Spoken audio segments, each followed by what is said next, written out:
Sup, chooms? How y'all living? Before I get into today's subject matter, let me ask you for just a moment of your time to imagine a certain hypothetical situation. Imagine a lifeguard at a pool who is the only lifeguard on duty. Now imagine someone jumps into the pool but suddenly has a major cardiac arrest and subsequently begins screaming for the lifeguard to help him. But instead of doing his duty and diving in to save him, the lifeguard just ignores all of the poor man's pleas for help until he loses consciousness and drowns in the water.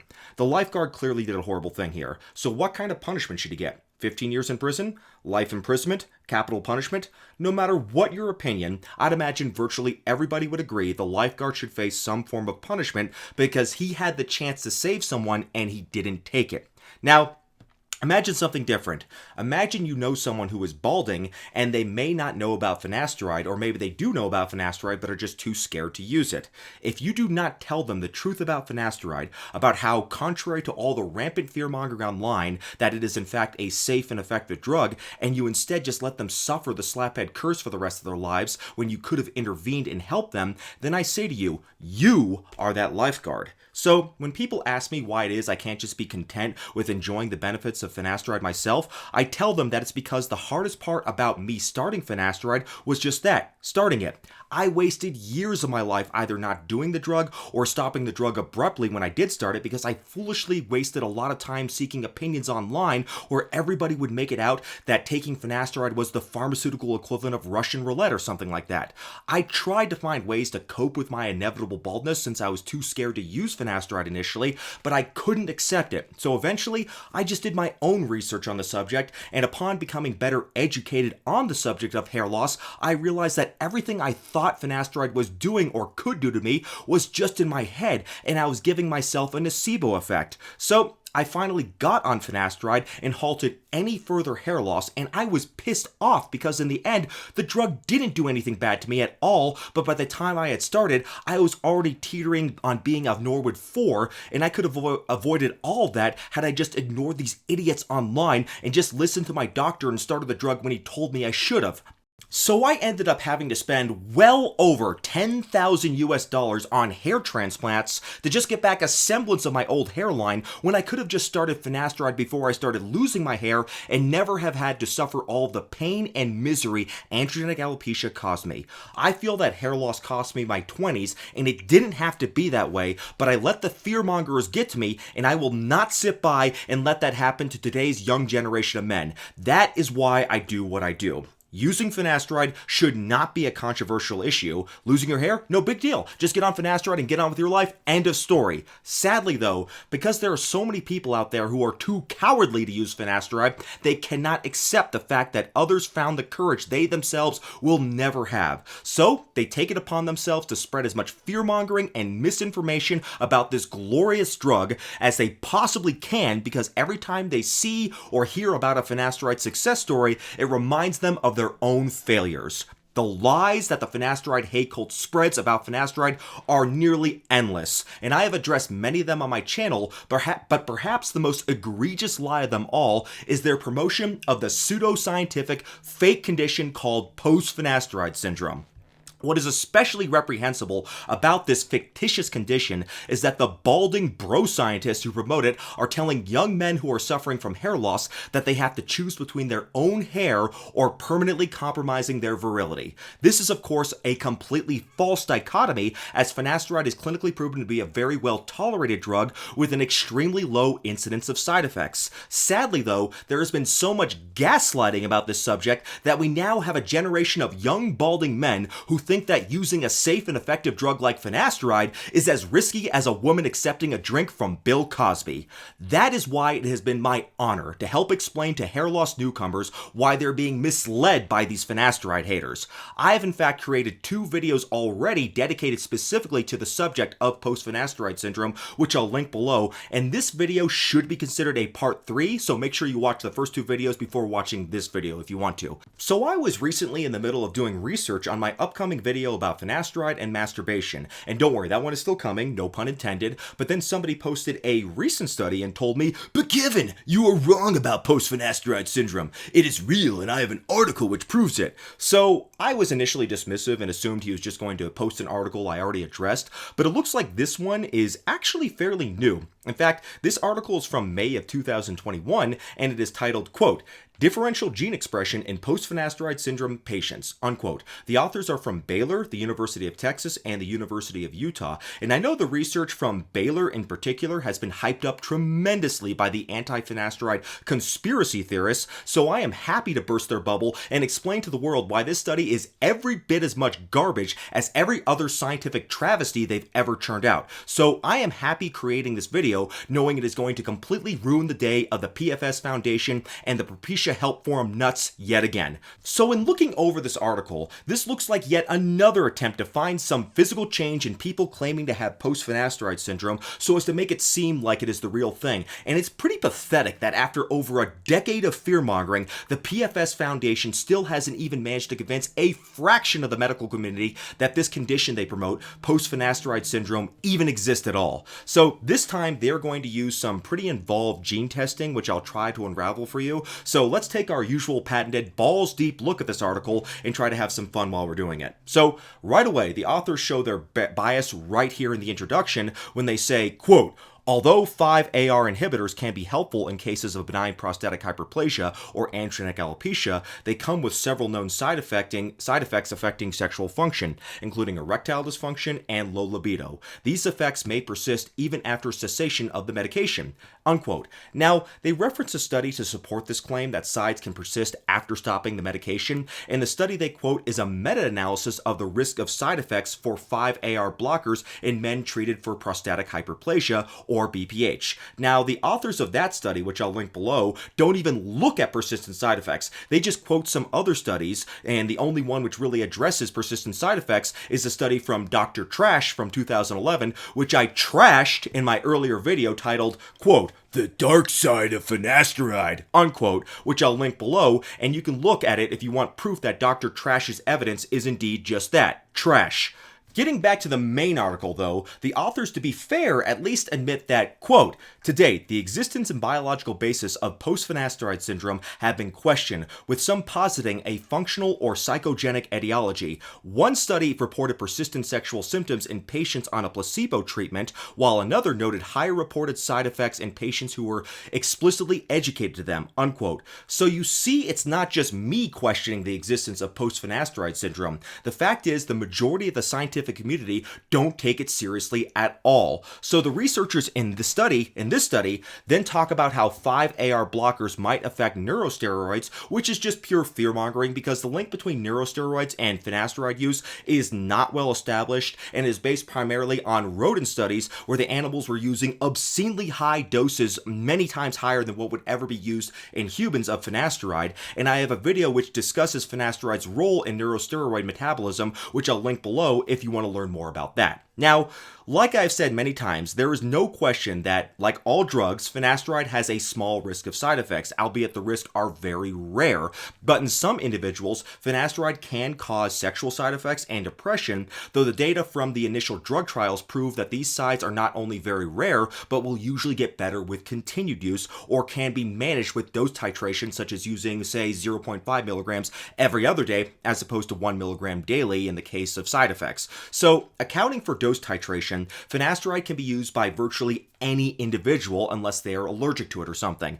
But the fact of the matter is that the side effects are dramatically overblown. The problem is not that side effects can occur. Nobody denies that finasteride sometimes causes sides. Rather, it is the claim that the side effects persist or even develop after stopping the drug, which is preposterous because that is something impossible to account for considering that the side effects attributed to finasteride, like sexual dysfunction and depression, can be caused by many different things that are common amongst almost all individuals. The majority of people who develop erectile dysfunction and depression have never used finasteride, so it makes a lot more sense scientifically that these symptoms attributed to finasteride are just common occurrences that just so happen to develop after they stop taking the drug. I mean, even the authors of the study are puzzled by why neurosteroid levels would be permanently changed by 5-AR blockers. They say, quote, "It remains unclear why levels would remain low if 5A reduction was not actively inhibited," unquote. Exactly, because it makes no goddamn sense. Well, the researchers had a good opportunity here to just end the study and quit while they were ahead. But I guess the authors decided that maybe the answer to this conundrum is that finasteride and dutasteride cause long-term changes to androgen receptors, which is the theory that they want to look at in this particular paper. They propose that androgen receptors are somehow upregulated or even damaged by finasteride use, and this is why people complain of long-term side effects. Of course, they don't even come up with any kind of hypothesis as to how 5-AR blockers could possibly even do this to the androgen receptors. They're basically just throwing spaghetti against the wall and hoping it sticks. And here's where they begin their giant fishing expedition to find something, anything at all, to make it seem like post-finasteride syndrome has some kind of basis in reality. I'd imagine they have about as good of a chance of this as Donald Trump has of being reinstated as president this August, but there are a lot of idiots who believe that too. So let's move on to the methodology of this study. The study population consisted of 26 men with, quote, "a history of prior 5-AR inhibitor use," unquote, and the control group was 26 men who showed up to get circumcised, and yes, believe it or not, there are actually still adults who volunteer to be circumcised these days. Who knows, maybe it was for religious reasons. But anyways, the first thing we notice is that these are recycled study subjects. They use the same study patients and controls from an earlier study where they looked at penile ultrasound and questionnaires on sexual function, and I covered that study in my earlier videos on post-finasteride syndrome. So by using these same subjects, they're admitting PFS, post-finasteride syndrome, if it even exists at all, is so rare that they couldn't get fresh patients for this study. So on top of that, they don't tell us much at all about their study subject patients, except for this information here in Table 1. So here we note that the 5-AR inhibitor group had been on a 5-AR inhibitor for 4 to 96 months with a median of 18 months treatment duration, and they were all off treatment for anywhere from 3 to 10 years with a median of 6 years, which is an awfully long time for the effect of any drug known to mankind to stick around, especially since finasteride has a half-life of only 6 to 8 hours, so already my bullshit meter is off the charts here. So looking further at Table 1, we see that the control patients were somewhat older than the study patients, which wasn't a statistically significant difference, but maybe could have played a role in the study outcome. Also, the control patients were significantly fatter than the study patients, with a BMI of 30.6 for the controls and 24.5 for the 5-AR inhibitor patients, and that itself might affect gene expression in these subjects, much more so than finasteride use, since people with more adipose tissue produce more estrogen, which can affect androgen receptor regulation. Looking at testosterone levels, the median level was higher in the 5-AR inhibitor subjects at 450 nanograms per deciliter versus 315 nanograms per deciliter for the controls, though supposedly the difference wasn't significant, which I find hard to believe because there is no overlap between the two ranges given, namely 373 to 558 for the 5-AR inhibitor subjects and 249 to 319 for the controlled subjects. I don't have the raw data, so I can't do the statistics myself, but it really looks like these values are different, which could be important in a study of androgen receptor regulation, but let's go ahead and take their word for it and move on. So next, we get to the real important test here, measuring dihydrotestosterone DHT levels, which is obviously important because 5-AR inhibitors like finasteride and dutasteride decrease DHT levels, and if there's some lingering effect of finasteride that persists for years, if not indefinitely, then you'd expect DHT levels to also be persistently low. So let's take a look at what the DHT levels were in the subjects versus the control group. Wait a second, they didn't even bother measuring the DHT levels of the controls, just the 5-AR inhibitor subjects, so now we have no basis for comparison at all, so well done researchers, you done fucked up with that one. Not only did they not bother measuring the control group, but the THT levels in the treatment group are not what you might expect either. The median is 366 nanograms per deciliter, but in most of the labs I've seen, the normal range for DHT is 25 to 75 nanograms per deciliter in men. So if DHT is so damn important, why do people who apparently have post-finasteride syndrome have higher DHT levels than what are normal? I mean, are they rubbing DHT gel on their nuts or something? What is happening here? These DHT levels are as high as the testosterone levels, and no matter what range of normal they are using, DHT levels should not be as high as testosterone or even close to as high. So is this supposed to be the smoking gun of post-finasteride syndrome? High DHT levels? Well, in that case, it sounds like people who cry about PFS should get back on finasteride since it lowers DHT levels. I went through the paper with a fine-tooth comb to see some explanation for all this. I mean, surely the authors would make a big deal about this since this would be some huge revelation, but no, they don't even mention it, other than just sheepishly mentioning that they didn't measure the DHT levels in enough control patients to make any kind of comparisons. So, as much as I would like to say that these findings are legitimate, since it would be fucking hilarious if people who claim to have PFS have higher DHT levels than normal men, I am nevertheless sadly forced to conclude that this is probably just a typo. I mean, who knows, maybe DHT levels are off by a factor of 10, but in any case, it doesn't give me much confidence in this study if they make this kind of undergrad level mistake. Finally, just to wrap up Table 1, there was a close to statistically significant difference in blood hemoglobin levels between the two groups. Overall, though, I'd say the two study arms are not very well matched, which means we will have to take the study results with more than a few grains of salt. Any differences between the two groups that we find in the results of this study could be due to many factors besides just the fact that one group used finasteride or dutasteride. I mean, if this was a prospective randomized study, you wouldn't see these differences between the two groups that we see in Table 1, but due to the very poor study design here, we're not going to be able to draw any strong conclusions from the study, which is pretty sad because this is the latest hot new study from the PFS Foundation, and this is the very best they can do.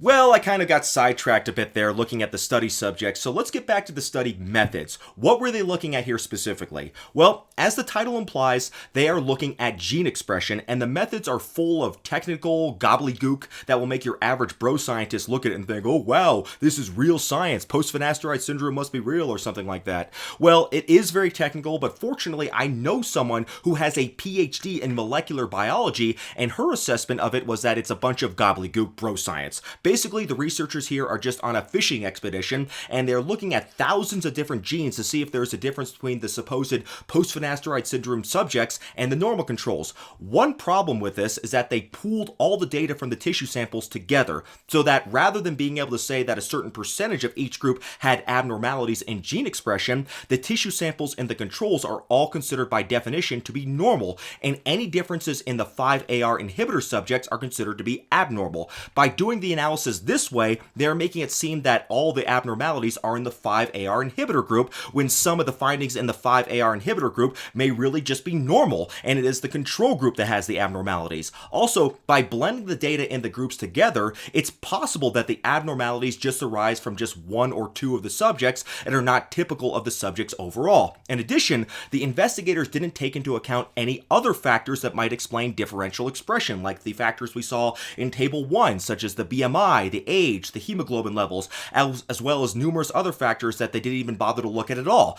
Also, the pathways that they did detect are pretty vague, such as things like skin development. I mean, many of the abnormalities they found don't have anything to do with sexual function at all, as you can see in the two graphs here, for example, where they bring up things like ossification or in utero embryonic development. I mean, I've heard people claim finasteride has made their anus numb or made them transgender, but this is all news to me. But as we'll see when we look at the results, regardless of the methodology, the conclusions of the study are nevertheless questionable. But let's not jump the gun here just quite yet, and let's go ahead and continue to move on. So to sum up the rest of the methods, they looked at what's called CAG repeats, which is a way to see if the androgen receptor is defective. They also looked at androgen metabolism by looking at 5-alpha-androstenediol, which is a precursor to testosterone, and they also looked at 3-alpha-androstenediol glucuronide, which is a metabolite of DHT and a good indicator of androgen activity in tissues. If there was upregulation or downregulation of androgen receptors, you'd expect this 3-alpha-androstenediol to be abnormal.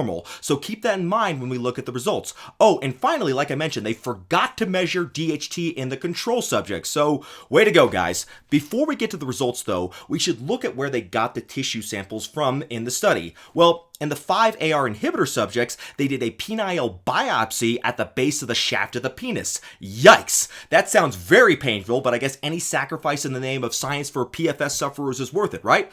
But the control subjects weren't so self-sacrificing. They were giving up their foreskins anyways, and that's where their tissue samples came from, so no further genital mutilation was required. Wait a minute though, Houston, we have a problem. These are two different types of tissues. The foreskin and the base of the penis can be quite far apart depending on whether or not you are a male porn star or if you're the amazing atheist. So couldn't this explain differences in gene expression since they are already different tissues? If you're going to do a tissue study, at least make sure your samples are from the same tissue. This would be like if researchers were going to study the effects of hair loss drugs, but they didn't make any distinction between hair on the top of the scalp versus hair on the sides of the scalp, even though we know there's a huge difference in hair growth in those two areas. So once again, this is extremely lazy research. Okay, so let's get to the results. We already talked about the study population, which was recycled subjects from an earlier study, as well as the control group, which was selected to match the 5-AR inhibitor group, but doesn't match really well. In table 2 shown here, the researchers show that the 5-AR inhibitor subjects had more sexual complaints than in the control group, which isn't surprising since they specifically recruited PFS complainers who by definition complain of persistent sexual side effects after stopping finasteride. So this really is a no-brainer, and also this table is recycled data from their earlier study on these same patients, so the post-finasteride syndrome group has more complaints simply because they have more complaints. Otherwise, they wouldn't be post-finasteride syndrome subjects. All this proves is that there are people who think they have post-finasteride syndrome, which sadly I know all too well because I hear them cry on my channel all the goddamn time. So let's go ahead and get to the study's outcome on genes. The researchers looked at a whopping 46,204 genes in the 52 subjects. They found 1,446 genes overexpressed and 2,318 genes underexpressed in the 5-AR inhibitor subjects. But this seems to imply that there was no abnormal gene expression in the control subjects. This seems far-fetched, and some of the overs and unders in the 5-AR inhibitor group could just as well be normal genetic expression compared to abnormal genetic expression in the control group. I mean, we are looking at 46,000 plus genes after all. Also, when you look at so many different parameters in a study, you will definitely find some differences just by simple chance alone.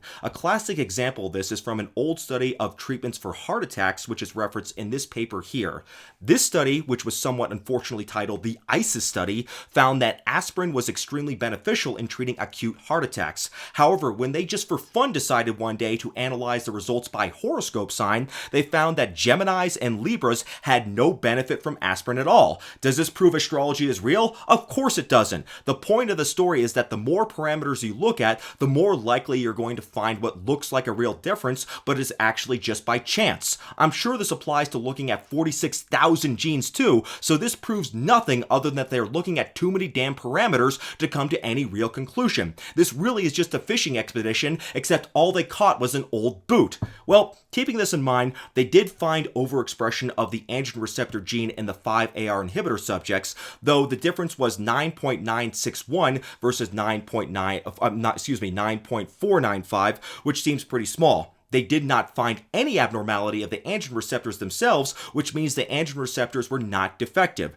Then a really important result that they found was that the androgen metabolites, 5-alpha-androstenediol and 3-alpha-androstenedione, were absolutely the same in the 5-AR inhibitor and control groups. So if the androgen receptor is overexpressed, which I seriously doubt, it seems to be doing the job anyways. And if the androgen levels are unchanged, how is that causing the symptoms of post-finasteride syndrome? In fact, the researchers even admit this, saying, quote, "Given the levels of androgen metabolites did not differ significantly between groups, we cannot attribute symptom development in patients to differential androgen receptor activity alone," unquote. They then launch into a bunch of speculation and bro-science-y nerd rage about how the other up and down regulated genes they looked at might be related to the other vague symptoms post-finasteride syndrome complainers have, such as muscle complaints, joint pain, skin changes, visual disturbances, blah, blah, blah, blah, and it really does go on forever. For example, they found upregulated genes involving insulin, so they blamed this for the increased fat deposits and increased cardiovascular problems in post-finasteride syndrome complainers, even though in their own study, the post-finasteride syndrome group had a lower BMI than in the control group, so these researchers have the attention span of a goddamn goldfish. They then talk about genes that might affect neurosteroid levels, but remember, the biopsies were from the penis, not the brain, and I know a lot of us like to think with our penises instead of our brains, but I assure you, they are not the same thing. So, in the discussion, the researchers admit that the results are contradictory. Quote, the fact that androgen receptor expression was elevated in post-finasteride syndrome patients suggests a chronic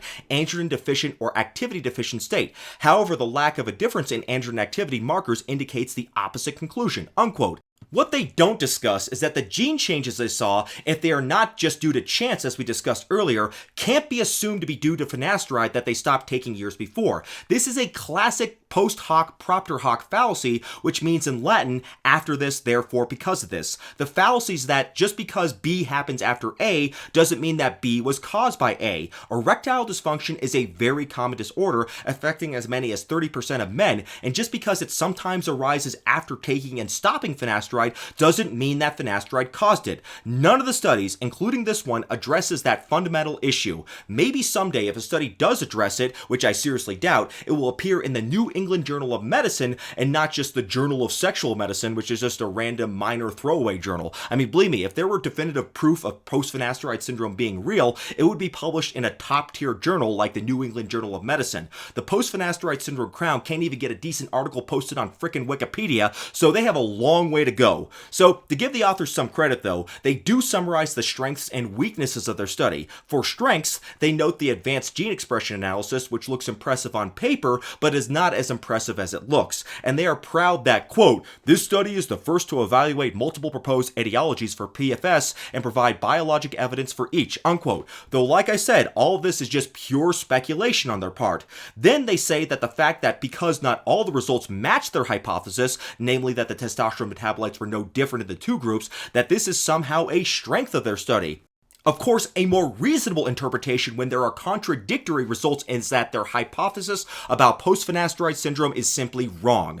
Their statement on the weaknesses of the study is longer than the section on strengths. Gee, I wonder why, but I'll go ahead and quote it fully. Quote, this study also has weaknesses and limitations. We base the objective existence of symptoms partially on subjective survey data. Selection bias may arise from only the more severe phenotypes seeking care. Gene expression data prior to 5-AR inhibitor exposure is unavailable for comparison, and thus we are less certain that differences in expression between study and control groups are attributable to 5-AR inhibitor exposure. Further, we lack tissue samples from supposedly involved tissues, that is, central nervous system tissues, ultimately limiting the conclusions that can be drawn from both the microarray of androgen receptor expression data. Finally, there exists a lack of mechanistic data to imply causality for proposed mechanisms. Gene expression changes alone do not necessarily translate to concordant changes in protein expression or protein activity, unquote. So overall, this is a very disappointing study from the PFS QAnon crowd that sheds no light on post-finasteride syndrome whatsoever. To really, once and for all, find out if there is anything to post-finasteride syndrome, what we really need are studies comparing thousands of men on placebo versus finasteride, and then look at the incidence of side effects, and finally look at the incidence of persistent side effects. Oh wait, we already have that in the initial finasteride trials that the FDA did, and they didn't reveal any evidence of post-finasteride syndrome. So there is literally no point in any of this research to begin with because the case was closed when the drug first became FDA approved. And the PFS Foundation has been wasting everybody's time and money for over a decade now, so maybe it's time for them to just stop. But I'll go ahead and throw a bone to the PFS conspiratorial insurrectionists and suggest they do a study comparing subjects with erectile dysfunction who previously took finasteride versus subjects with erectile dysfunction who were never on finasteride. If differences were found between those two groups, it might be reasonable to conclude that the finasteride is what caused them. But I won't hold my breath waiting for this landmark study because certainly it would show nothing, and that would be a crushing blow to the Post-Finasteride Syndrome Foundation. It's better for them to just sponsor these worthless studies that they can post on their website to fill empty spaces under the heading scientific data. Oh yeah, and by the way, in case you didn't think it could get any worse for this already abysmal study, let me leave you with this little juicy nugget. Quote, Funding. This study was funded by an unrestricted grant from the Finasteride Syndrome Foundation, unquote. Well, what a big fucking surprise. I'm out.